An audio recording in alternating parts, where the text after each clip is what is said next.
I got the job on TRL. I was actually in Los Angeles at the time, and I auditioned for a music show I auditioned with a guy named Danny Villa. He asked what CDs I had in my car, and I had a CD changer. I don't even know if people know about these. Yeah, like a the 10-disc CD changer. And you had to wow. oh yeah, I felt big time having the 10-disc. That's big time. And I mean, it was everything from Guns N' Roses to Mary J. Blige to, Biggie, just everything. I was very eclectic in my music. And he was looking at me, he's like, did you win Miss Teen USA a couple years ago? And I said, yes. And he's like, my coworker is a huge fan, Rod Asa. And he said, let me tell him you're here. And so Rod was like, oh my gosh, you have her in the room.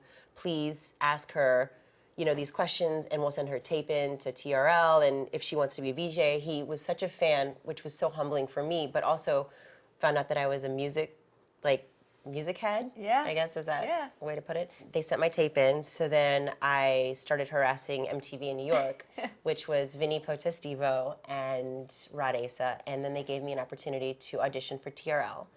I flew in, I stayed in Times Square. I remember just having this moment of, oh my gosh, this could be a make or break point for me. I was sick as a dog. No disrespect to everybody on stage. I mean, they've been doing this because Carson left and nobody is Carson Daly. So they'd probably seen at this point hundreds of VJs, and so they're like, hi, next, come in, we're gonna read this. And Buddha was my stage director, and I remember at one point everyone was on their phones and just not interested in my audition because why would they care? And I grabbed Buddha and I interviewed him and I asked him questions about Eminem, and he was so taken aback, and we just ended up having a conversation. And I heard later, they're like, nobody grabbed anybody behind the camera to pull in front, so that kind of made it stick out. Yeah. And then they paid a little more attention, and then next thing you know, I got a call and they asked me to fly to Montauk.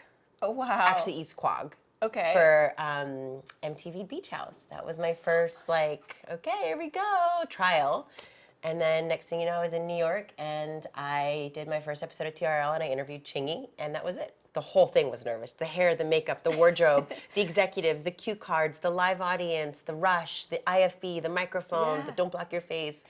All the guests coming in and out, just being, everything was so overwhelming, but that's what made it what it was. It was, you felt that energy, I think, when you watched it on camera. When Stevie Wonder came on, it was pretty special, and then, of course, he was like, nice to meet you, and he wanted to, touch my arm and my hand, and I'm like, oh my gosh, this is Stevie Wonder. That's surreal. And then he played the harmonica with one hand, and I wasn't interviewing him, Caduce was, but that was the beauty of TRL, was backstage was like a big family, like a big party, and he was just, it was an honor to meet him.